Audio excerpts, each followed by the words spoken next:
Welcome to Bubbles and Brokers. We are Tobacco Road Properties, and today we are tasting another cava, Codorniu, and it is from the Hope Valley Wine Shop in Woodcroft Shopping Center. Cheers, ladies. Cheers, ladies. Cheers. All right, so today's hot topic is how much cash do I need to buy a house in today's market? And I can't think of anything more prevalent to talk about. So Kelsey? Yeah, there's a really common misconception right now that you've got to have 20% down. And while, if you don't bring 20% as a down payment, you may have to pay private mortgage insurance, also known as PMI. Those rates are historically low right now. So it may be as little as $40 to $50 additional per month, all based on your financial picture. But the other two items that are equally as important, aside from your down payment, are your due diligence fee and being able to cover an appraisal gap. In this market, we are seeing multiple offers on almost every single listing, and because of that, buyers are having to go over asking to win the home. And with that, you're seeing a difference in the list price and then the contract price.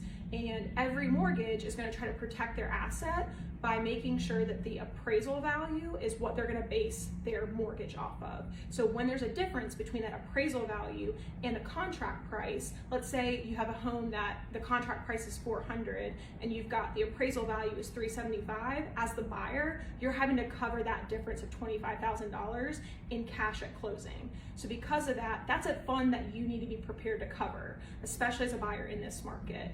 On top of that, you've got your due diligence fee, which Amanda's going to chat a little bit about, but that is a part that is part of your down payment, but it's equally as important. So what we're seeing in this market is just a very rapid increase in due diligence fees on properties. Essentially what you're saying when you put forward a very high due diligence fee on a contract is that you are not walking away from the property.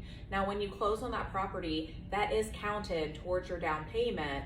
But if you are planning on using a loan product and putting down, 3.5%, 5%, your due diligence fee in this market could end up being more than that. So I think really the thing here is that at the end of the day, it's not about what is your mortgage product requiring you to put down, it's what is the market requiring you to put down.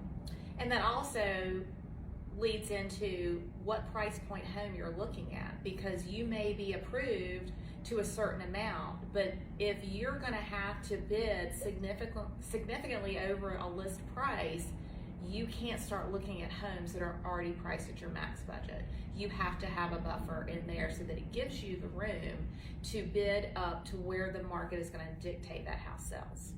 And sometimes it benefits you that even if your max budget or what you're approved to purchase at is $500,000, maybe looking at homes that are in the lower 400s. Not to say that you're not still going to have to go over asking, but maybe being a bigger player at that lower price point may help you be more competitive than trying to stretch your budget all the way up to that $500,000 when we know that you're going to have to cover a high due diligence fee, an appraisal gap potentially, and your down payment. Awesome. Okay, so now for my favorite part, the ratings. Jenny, scale of 1 to 10, how do you rate this cava? I think I would give this an 8. Okay. Kelsey? 9.